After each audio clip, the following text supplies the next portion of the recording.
Well, welcome tonight to Madness, Race and Insanity in a Jim Crow Asylum by Antonia Hylton, who tonight is going to be in conversation with Heather Cabot, who is a former ABC News correspondent and anchor. And Sherry West, founder and CEO of Live Girl, is going to do tonight's introductions. Sherry. Thank you, Mickey. No.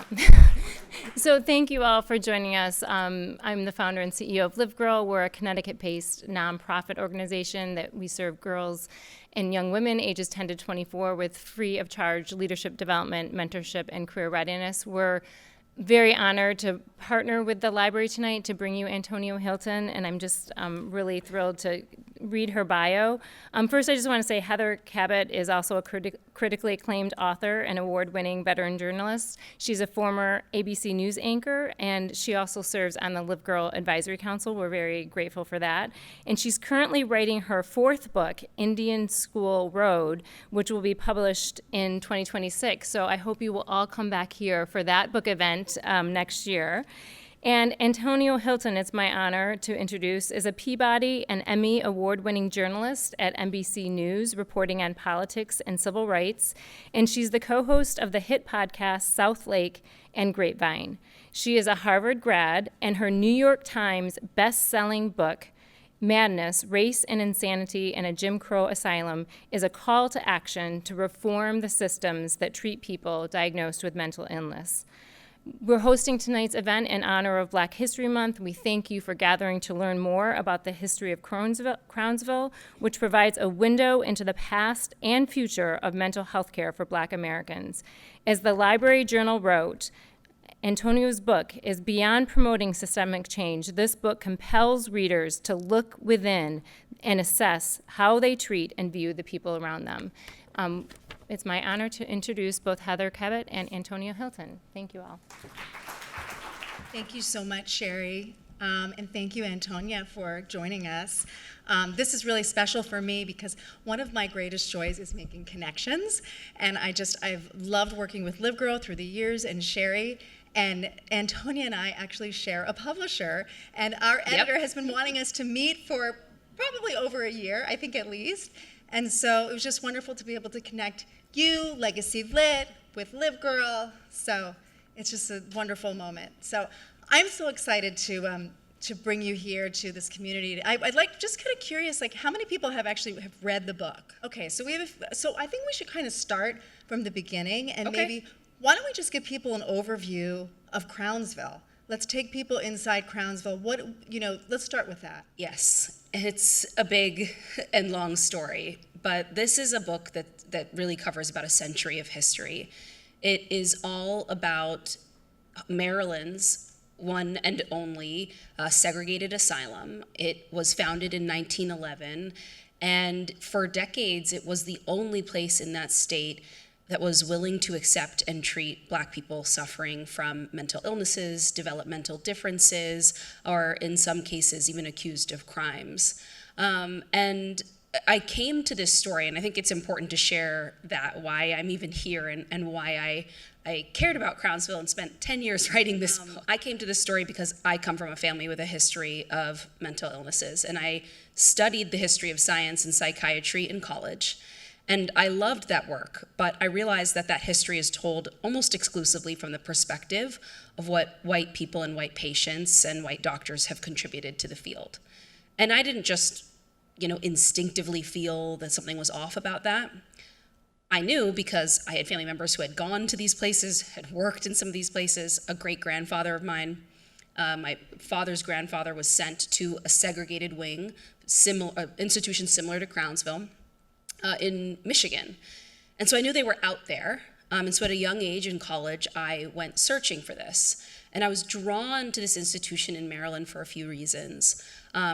Crownsville closed in 2004. So there are people living who were patients, who were employees, social workers, and the buildings still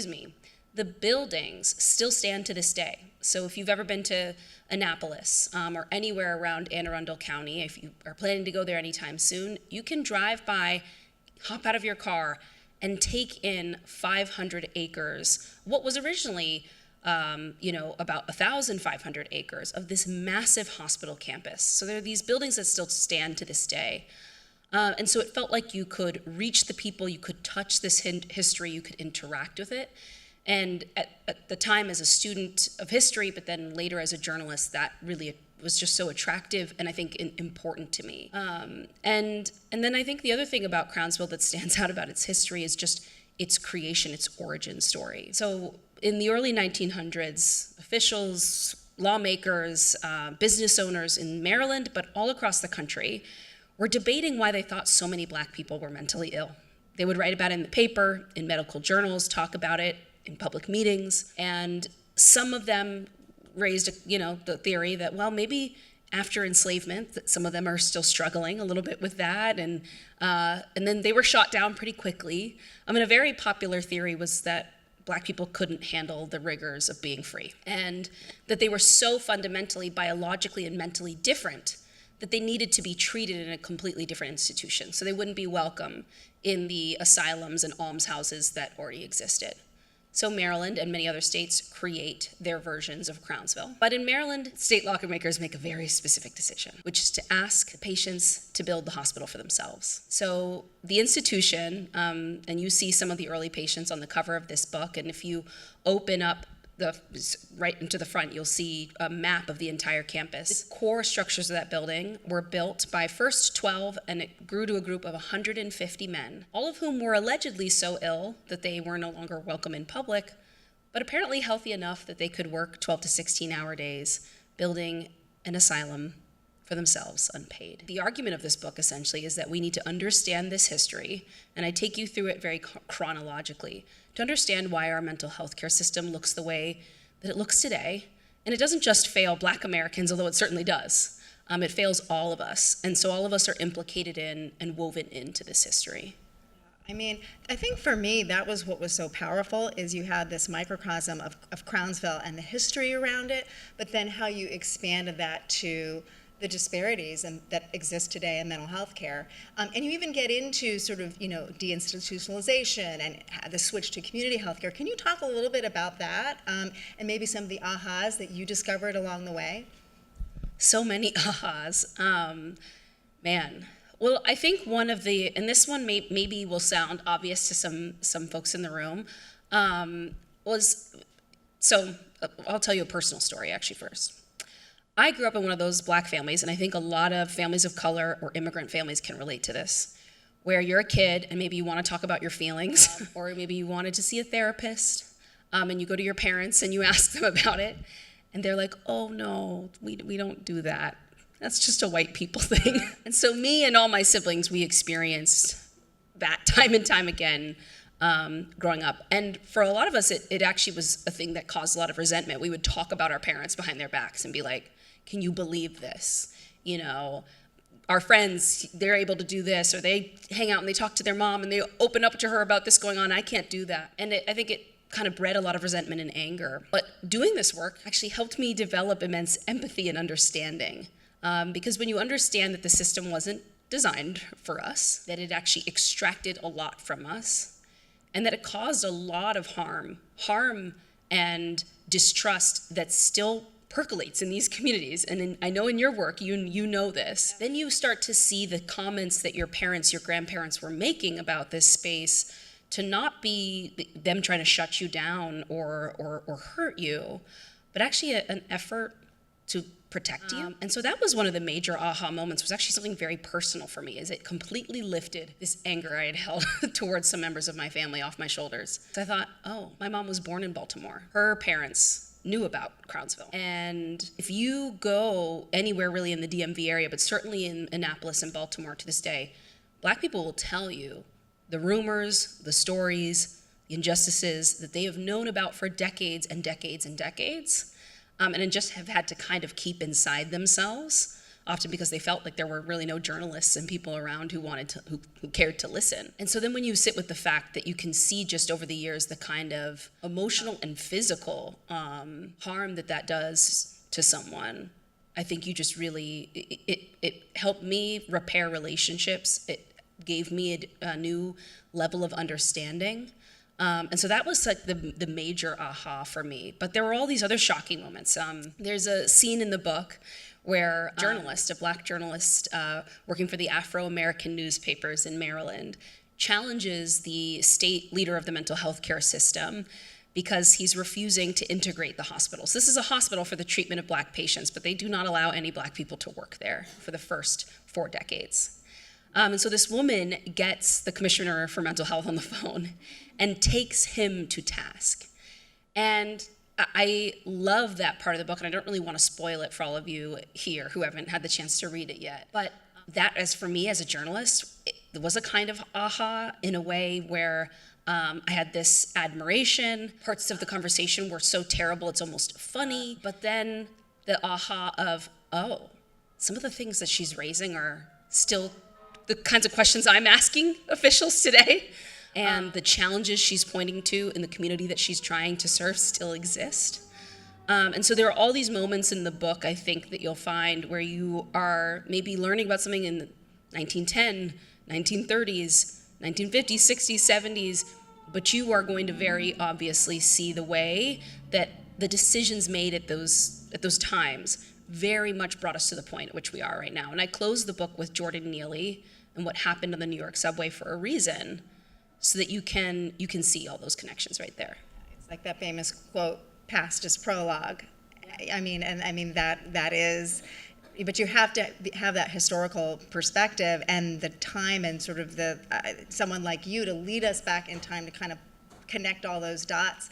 I was so interested in you saying that you started working on this in college. Can you tell everybody kind of how it came about? Like what spurred the decision to work on it as your thesis, and how did it actually become a book? I always have a hard time answering that question because there's 2 origin stories, and one's like the kind of fake, easy answer origin story, which is, oh, I'm a freshman in college, and I'm like literally stumbling around into different lectures and trying to find out who I want to be and what I'm allowed to do for the first time with no supervision. And I stumble into a course called Madness in Medicine that's all about the birth of the asylum, the field of psychiatry, the treatment of patients, the development of medications. And I just became obsessed with it. I loved the professor, the lecturer, Anne Harrington, so much. She still teaches that class today. And so then I get obsessed with it. I find out about Crownsville in a footnote in a paper that I read. I think the real story, though, like actually kind of goes back to my childhood. When I was just 11 years old, my cousins, and I'm one of 7 kids, and I have 30-something cousins. So a lot of them had just been over our house visiting, and I saw my dad in the kitchen reading the paper by himself, and I realized in my 11-year-old head, I don't think I know any of my dad's cousins. And what's that about? So I went over to him, and I said, Dad, do you have cousins? And he said yes, and I asked him, do I know any of them? Like, where are they? And he explained to me that one of the people that I think is an uncle is a cousin, actually. One cousin is incarcerated, another person he's lost touch with, but then his favorite cousin, the guy that he grew up idolizing, wanting to be, is dead. And I was shocked, and I just said, well, what happened or how? And he said, well, his name was Maynard, and a cop killed Maynard. He was having a mental health episode in public on the steps of a federal building in Mobile, Alabama. None of us were hit there. Nobody saw what happened. He died. My dad was a teenager. And I, at 11 years old, didn't really have the skills to ask good follow-up questions, to have that conversation with my father. But in the years that passed, I was able to fill in the blanks. And I was so hurt for my father, for my family. My dad, to this day, remains so heartbroken and traumatized by how that happened and the loss of his cousin. And so as I got older and more mature, I could see all the ways in which the shame and the stigma wrapped up in that case and in my family, in my father's experience, had shaped my family, shaped the way that he raised all of us. And then again, that frustration I was talking about, okay, now I have questions and you will not answer them. So I go to college, and someone's starting to talk so openly about all this stuff. And I'm like, okay, if you're not going to talk about it with me, well, here's my opportunity. And the asylum that my great-grandfather had gone to has been turned into a kind of Halloween theme park amusement ride. So I couldn't really go there and do much good work. And so I went looking for a place where can I understand my experience, even if it's not literally my family's story. Where can I find stories like ours? Because I think there are other families like mine that need this. And that's how I found Crownsville. And at first I thought, okay, this is going to be an academic project that makes Harvard rethink the way it teaches this history, so that it's not all just white people. But then I grew so close to this community. Many of the elders in this book that you'll get to know when you read it, I talk to them literally 3 to 5 times a week still. People call me with their updates, email me photos. Some of them have been driving across the country to every single book tour stop that I do. I'm surprised none of them are here tonight, but like that wouldn't have been unusual for them. So there's just this, I just became so embedded. And so I thought, okay, is this going to be a documentary? Am I going to just post some stuff on YouTube? Maybe it's just an oral history project. And then around 2019, 2020, I met our editor, Hashan Trotman at Hachette. And she thought, you should be an author. And I said, well, actually, I have this idea. Do you have a few minutes for me to explain it to you? And now here I am. And I kind of still cannot believe it. Every day I still have to pinch myself that not only that I was able to write the book and get this story out there, get access to records from the state of Maryland. They fought me tooth and nail to be able to tell this story, but also just that people have actually received the story, and that the little me who thought, okay, there are other people who want to have this conversation, has been able to have that conversation.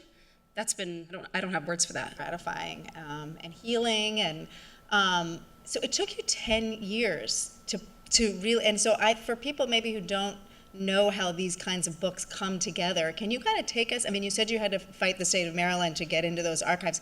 Reading the book, the research is exhaustive, and what I love is how you really weave all of that archival, very deep, primary source research with the personal stories of all the folks that you mentioned who you're still in touch with. Can you kind of take the audience a little bit inside of what's that like to go through that process, and over the 10 years, what were some of your challenges and what were some of your biggest wins? The major challenge was getting the state of Maryland to agree to let me get patient files, letters, hospital records, so they would produce all these monthly reports about what was going on in the institution. And Maryland asked me to go through what's called an institutional review board process. So basically you're going through a process to make sure that you understand the best practices, the ethics around human subjects research.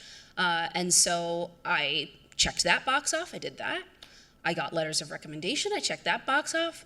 I had a series of meetings on Zoom and in person with officials in the Department of Mental Health and Hygiene. I checked that box off.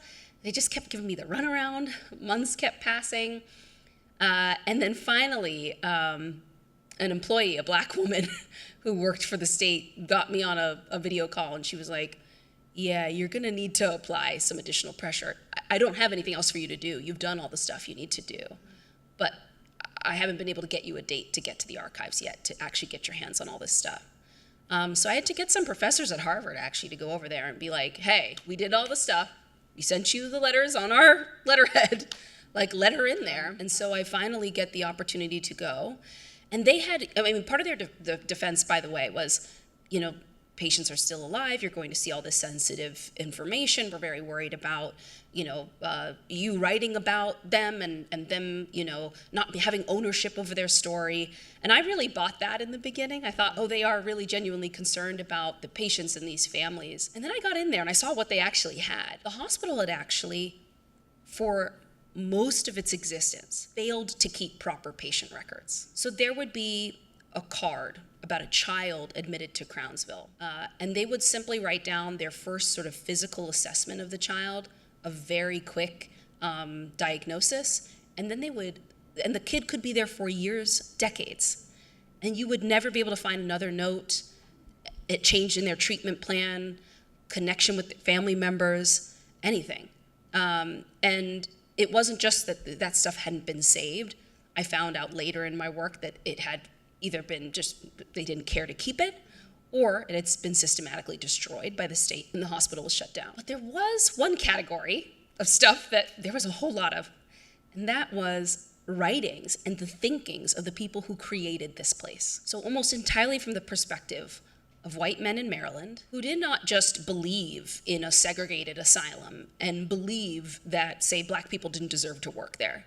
But some of these people are the same people who drafted, for example, the very first ever segregation ordinance in the American South. They are people who were engaged in these incredibly racist theories that end up creating these myths, that end up creating the foundation of our psychiatric and social work systems. And so it's a lot of the history of the hospital is told from their perspective. And it's fascinating, and you'll find that in the book. I let you read what they wrote and the conversations they had and the kinds of things they were interested in. For example, in their monthly reports, they're often a lot more interested in the amount of farm work, the amount of rugs and items they can sell that patients have made than they are in patient progress or recovery or discharge. So you'll see those patterns time and time again. But it became very clear to me very quickly, oh, I need to supplement this with an oral history project. If I don't get into the community, understand the patient perspective, this won't actually be the story of this institution, because these are people who didn't even believe its patients were human. And that's not what our work is about. I realized you have to marry all of these materials. And often I think people kind of discount oral history and they favor primary source documents. But I think you actually really, they need to go together. And the people who are in power get to create the primary sources. And especially in a story like this one, that means you actually don't have the whole story. And so your first obligation then is to go get it. And I think that's why it took 10 years, because then building relationships with patients, with families who'd been so affected by this place, it took time. Some of the people you will meet in this book took 7 years to decide to talk to me. But I kept going back. It was like a dominoes kind of thing where I built one relationship, got to know one family, and then through that experience I would get introduced to another, and it spiraled from there. So the oral history project, so the professors went to bat for you while you were still an undergrad, yeah. And then had you graduated and then you decided, now I'm going to embark on this oral history? No, I did that I started that as an undergraduate, so not a professional journalist. And actually I look back at some of those memories and they're a little funny to me, to be honest with you. So you'll meet, for example, a man named Paul Lurs, who for 40 years worked at Crownsville. He was a social worker. He ran their adolescent unit and then became an administrator. I called him out of the blue when I don't even know if I had turned 19 yet. And was like, hey, I'm working on this thing. Can I talk to you for like 5 hours? And at the time, I don't think I realized how much I was asking of him. For me, it was just like, I've got homework to do. Can you get on this like Skype link? But he was so willing, so supportive of me, even as such a young person. And now I'm so tight with him. He's kind of seen me grow up. So I started the oral history as a very young person, and then became a professional journalist. And that's when things really exploded, when I really then did have the tools and the language to do this right. But I think I actually did a decent job of it, actually, as an undergrad. And a lot of that is just by chance and out of the goodness of a bunch of people's hearts, like welcoming me into their lives, even though I was so young and maybe not the person they imagined would tell this story. But they let me. But they wanted to tell their stories. I mean, it also sounds like this was a situation where people were just waiting for the right person to come to tell their stories. And these were stories that you were saying earlier, and in the book, I mean, people talked about this place for decades and decades, and they were afraid of it, afraid of people, being taken off the street and ending up there and never being seen again. And so, I mean, that fear that, was always there in the community, I would guess that it was sort of a breath of fresh air for them to meet this young, enterprising journalist or student at that time, who was just asking questions because you genuinely were interested at that point. It wasn't for a book, it wasn't for a story, it was really just because you really wanted to know these answers. So, I mean, it was an open secret, and so in that sense, you're kind of like walking on eggshells sometimes, because people react to open secrets in very different ways. So there are the people like Paul who I would call, and they would be like, I have been waiting for 20 years for someone to ask me about this. I tried to talk to someone at the Baltimore Sun. I tried to get people in the Washington Post interested. And actually, when I think about that now as a journalist, it does make me a little angry. The hospital closed in 2004. I was a child in 2004. And there were reporters there that covered the day that it closed down, and all these patients in a very chaotic fashion were stuffed onto buses and sent off to all these other places and brought back into the community where there really was no care for them. And so they did a couple short stories about that, but I don't understand how somebody didn't get the idea to write this book before me, if I'm being totally honest with you. Well, I think the times were not, I don't think maybe we were ready for it then. I think we were. But who's the we? Because the world. there were people who were ready and who wanted to. But I mean, the talk. major publishers or the editors that were making That's those very true. decisions, Yeah. they weren't thinking of it that way. Yeah. And I think even since 2004, the conversations have changed significantly. They and as have. we were talking about earlier, the conversation is changing again now, which is why your book is particularly important in these times. Can you talk a little bit about that, about maybe the conversations that you hope it will spark, given the moment in history that we're in right now, the new administration and the backlash against DEI? Yeah, absolutely. I wrestled with those feelings a lot.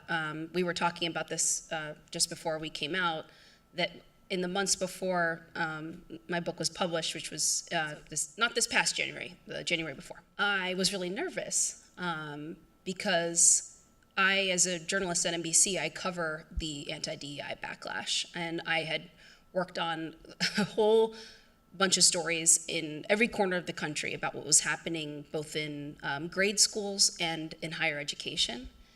And so there was this moment where I thought, oh, well, maybe I was wrong. Maybe no one wants to have this conversation with me, actually. Maybe people don't want to engage with this kind of history. And so there was this little voice of doubt. But I'm so glad that I gave it the full force run that I gave it, because original me was right. That little voice of doubt was wrong. I think we're actually in this moment right now where, of course, the backlash is very, very much here. But we're also at this strange moment where I think a lot of people want to talk about mental health. They don't always have the tools and the right words. They certainly do not know their history.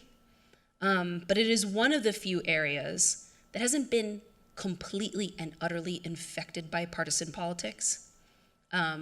People have all kinds of touch points, whether that is, for part of the book, I interviewed an expert on youth gun violence in Philadelphia and its impact on young Black kids there who she was seeing in emergency rooms, or time I spent late last year in Appalachia with people who saw the opioid crisis through the lens of a mental health crisis. And then when I was covering the election, it was sort of the story behind the story in a lot of the work that I was doing then too.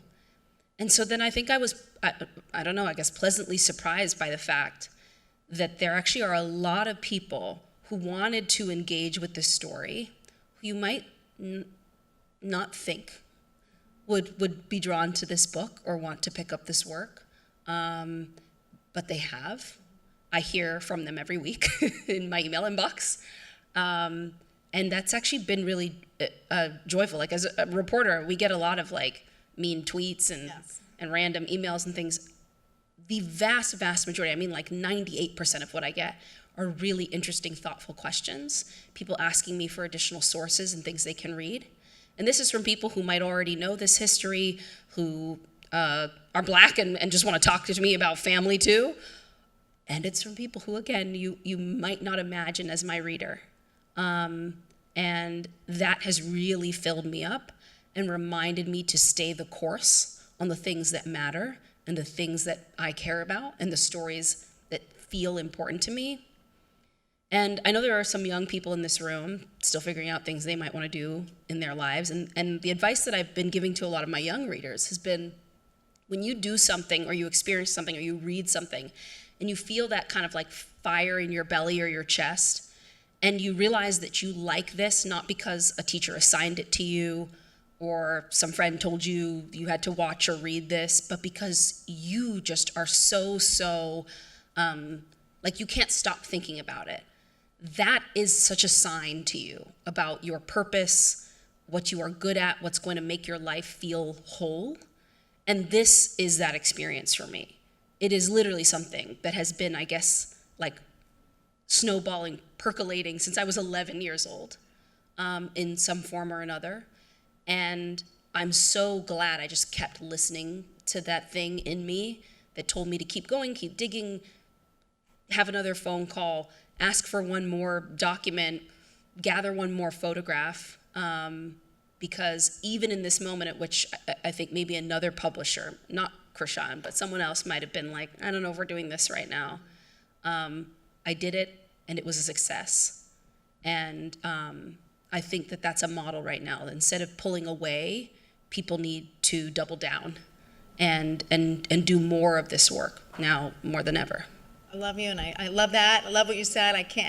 What inspirational advice to the young people here, and I absolutely agree with you. Like, if it's that idea that you cannot stop thinking about it, it keeps you up at night, and it gets you up in the morning, and you're just you get obsessed about it. I mean, that means something. I wanted to ask you, because you said earlier about your relationship with your parents and the anger. How did they respond to the book? Well, Talk about that. actually, what well, did they think? My whole family, by the way, and by the time you get to the end of the book, you will know a lot about my family. I'm assuming that's a reader who was just chuckling, who's already gotten through it. So, my parents have been extremely supportive. There were nerves at times where they knew I was writing an essay. I wrote an essay in the book about my father's cousin, and I was so nervous to share a draft of that essay with my dad. And I had to set ground rules with people of I'm interested in hearing your feedback. I'm not committed to taking your changes, because this is, as much as this is a personal endeavor, it's also a journalistic one. You are not my editor, but I do believe you get to see this before, it hits shelves at Barnes & Noble or something. So there was a little bit of a process there, and I was really nervous, but they responded so well. And the other thing, too, is that my parents, in the 10 years that I have worked on this, they have become very different people in this space. So 10 years ago, they would have said, Antonia, therapy's for white people. We don't want to talk about that. Now, everyone in my family has been in therapy. My dad calls me all the time to share a new memory that has resurfaced about his cousin or his grandfather. We spent a lot of time together during the holidays going through photographs together. And that was really special because my father and all of his siblings and his cousins were so traumatized by the loss of Maynard, by his killing, that they had actually hid all of his photographs. So when you visited anyone's home, there were absolutely no photos of Maynard on the mantle, on the walls, anywhere. And so now he's alive again, he's back in the fabric of the family. And so it's been really special for me as a little, the little inner kid in me, to see my parents grow and change, and become more open and share memories with me. I feel so much closer to them. And so that's actually been a really beautiful thing. It was messy at times, and there were nerves wrapped up in all of it, but I interviewed everyone from my father to cousins to my now 93-year-old great aunt, about just some of the toughest moments in our family history. And we are all so much closer for it. And that's been that's another aha moment, I guess. That when you do this work too, when you kind of push and you just, you keep asking some of those hard questions. Yeah. There's actually a lot of healing on the other side. Yeah, and you don't really know once you start pulling those threads, you don't know what you're going to unravel. And I'm sure there were things along the way that maybe they weren't ready to talk about, right? That over time they got to this point. You said they evolved. I mean, it's really wonderful hearing that you have such a close relationship with your parents, and that this sounds like this process really brought all of you together. Your siblings too? Same siblings too, yeah. I mean, my siblings I think they were always on my side. Because we had all grown up in this environment together, feeling like, it's kind of a hierarchical environment where there are things kids aren't sort of able to say or ask. And so I think for all of us to now feel that we have a friendship with our parents and that we can talk about these things, it kind of feels like we all kind of like knocked this wall down together. Wow. And I wrote about it, but they all played a huge role in their own ways too. And so they've kind of always been at my side. But I mean, even just spending the holidays with my parents a few months ago, it's like you just see the transformation in them, and it is such a blessing. Wow, that's amazing. And I mean, that's just, I'm glad I asked you that. I love that. And it's also just, I mean, it's instructive for any of us out there. I mean, the stigma, does run across all different backgrounds. And I guess that would be my last question before we open up to our audience here. What would you want people to take away, or what can we do, I guess, to help mitigate the stigma, to help other people who need help, regardless of their background, or maybe specifically people that we know who maybe are cautious about accessing mental health services? What's your message, and what can we do? Well, one of my messages, I think, is actually a very simple one, which is just that mental health is everything. And what I mean by that is that you can think about contributing or making a change in this space in some very, very simple ways. I think right now, as people look at the failures of our mental health care system, we deinstitutionalize, we shut these places down, we were promised all these community resources and clinics, they never materialized. I think we all live with what that looks like today, whether that is a major contribution to the homelessness crisis in the US, or that is the fact that in New York City, I have friends who are on months-long waiting lists to see therapists, or simply can't find someone who accepts their insurance. I think everyone, no matter sort of who you are and what role you play in all of this, you see that it's not functioning, it's not working. And that can feel very, very overwhelming. But if you recognize that mental health is in our schools, it's in green space, it's in parks, it's in civic engagement, it's in having spaces that don't cost a whole lot or any money, where you can just feel safe and have fun. And if you're a kid, even make some mistakes and not be overly judged or overly surveilled for it. If you, as an individual, just contribute to one or a few of those areas, you've kind of done a lot of your part in making this space better. That doesn't mean that there shouldn't be some massive federal overhaul. I'm not sure that's coming in the next couple years, but it does mean that advocating for your local public school, caring about the development of parks and green space, caring about public safety and children, wanting children to have, again, spaces where they can be kids, is really, really critically important. That's a message you'll hear from a lot of the psychiatrists that I spoke to in this book too, that there is really a children's mental health crisis that's on the rise right now, and that kids are reporting that they kind of have their phones in their school in their bedrooms, but they don't really have a whole lot of places to just be. And then I think the other piece is a very interpersonal one, which is what they've found in the research, that a lot of these children, they simply do not have even one adult in their life who they could call and tell the truth to. The truth being a really bad mistake they made, or something scary that happened to them. Could be suicidal thoughts and feelings. Consistently kids, but especially kids of color, Black, Hispanic, Asian children, Native American children, very, very high rates of suicidal ideation right now. And they consistently report having literally no one they trust they could tell that to. So one thing I tell people you could do if you feel exhausted and overwhelmed by what's going on in the world right now is just find a way to be that person to someone. That could be your kid, that could be your niece and nephew, that could be your younger sibling. But how do you become the person someone knows they could call in the middle of the night with anything they needed to say? And again, that doesn't absolve us of a responsibility to do something communal, because this book is about a collective and communal responsibility.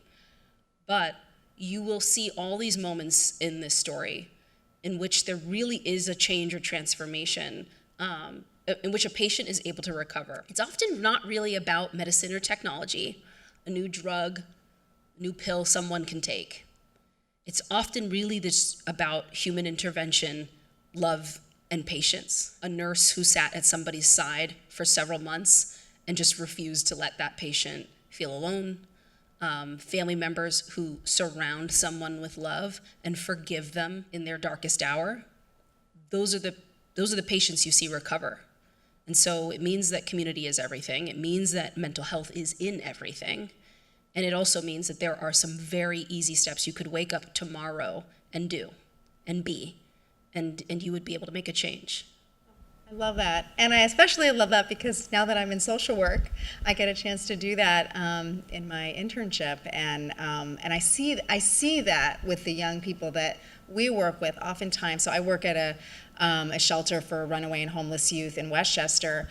And oftentimes, like, our interactions with them, and most of them are kids of color, most of them are kids who, unfortunately, their families are involved with the child welfare system, which we can talk a whole lot about in terms of how there's so much racism and discrimination within that system. But oftentimes, their interactions with us in the shelter, and we're just a crisis shelter, we're like the only adult they've seen in a really long time that they could just have that conversation with. And sometimes they're only with us for 24 hours, but you see that in them, and the fact that they just feel like they can kind of be safe and open up, and that's really struck me. So I love that you said that. And I think we're ready to take some questions. Thanks so much. Any questions from the audience? Anyone? In the middle of reading your book, and you're an incredible writer. What a storyteller. But I wanted to ask you how hard it was for you to keep going as you started uncovering these horrors. Because I know how I feel as a white woman. I can't even imagine how it was for you. Well, it's part of the reason it took 10 years. There were times when I took months-long breaks. So I would just find something and be so hollow that I would step away from the work for a couple weeks and then come back when I felt ready again. I had to pick up boxing while writing the book because I felt like I needed to just physically, somatically get some of my feelings out. So there were times when I was really down. But also some of the people, for example, I'm sure if you're partway through now, you've met the Belt family. Paul Lurs, who I mentioned. Some of the people and the patients and the community members who surrounded this place, who are just these bright, bright lights in very difficult and dark times, they lifted me back up. They sort of reminded me the power of putting one foot in front of the other in these moments where you feel otherwise very lost. And I think they kind of modeled for me how I'm going to finish it, what the road looks like. And so while there were some challenging valleys, I also had some of the best and funniest days. You'll get a feeling from some of these characters, they just are the most, in some cases, hilarious and charismatic and lovely people. And so spending a day with them, touring the hospital grounds with them. And the hospital, by the way, as sort of spooky and unbelievable as it is also really beautiful. And so spending time in some of these spaces and being by the water in Annapolis would kind of ground me and bring me back. And so I think it was just knowing when I could feel I needed to step away, and then really appreciating the moments of goodness, of beauty, of reform, and just celebrating the really good people in this story too. It always just brought me right back up. Hi, this is a very important story, and I thank you for writing it.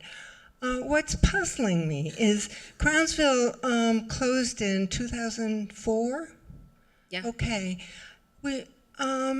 State hospitals started closing, if I'm correct, in the 70s as we began to have drugs to help folks and so forth. So what's your perspective on this, that Crownsville didn't close till 2004? What do psychiatrists say to you? Other perspectives? Yeah, those final decades of Crownsville are a large sort of chunk of the book, and the second half of the book. And you're talking about the story of deinstitutionalization. And one of the things that's really interesting that I argue in the book is that the story most of us are familiar with deinstitutionalization is an incomplete story. So the simple sort of basics go, new drugs come out, new therapies, They quiet the wards. At the same time, in popular culture, there are new films and books all about mental health. And so there's this, and there have been investigations of the major asylums. So there's a desire now to bring people home. Yes. So let's bring them home. JFK says we're going to build the clinics, and they begin some of that process. But the story of the kind of empathy that allows patients to be brought home, to be able to get appointments, to be welcomed into clinics, for neighbors to okay the construction of a group home near their neighborhood. Black patients are somewhat excluded from that narrative. And so while there are these pockets in Maryland where white patients with resources are successfully able to go home, move back within their families, get a doctor who keeps them on their regimen and keeps them accountable, Black patients, I mean, by the late 70s, the city of Baltimore had only built one clinic, one mental health clinic. And Crownsville patients were calling employees saying, I cannot get an appointment for the life of me. I need to come back. So it's this public hospital. They are the least supported, most marginalized patients. And so basically Maryland's unable to actualize deinstitutionalization. And so the hospital kind of struggles along way past the point at which certainly the federal government would have liked it to. And that's why they make it to 2004. But in spite of all that, employees try all of these new programs. The courts and judges try to change the way that Crownsville operates. And it isn't until 2004, and by then there's only about 200 patients left in the institution that at one point had almost 3,000, that they decide, okay, we're going to shut this site down, still actually keep a couple others open and consolidate. But it's because, you know, the sort of simple story about how deinstitutionalization worked didn't apply so well to the kind of patient profile at Crownsville. So they weren't really welcome. And it meant they couldn't actually leave. Hi, how are you? I had a great-grandmother who was institutionalized in the Rhode Island Insane Asylum, plus 3 of her sisters and her mother. And they all seem to have disappeared into the insane asylum in the late 1800s, and they all died there in the early 1900s.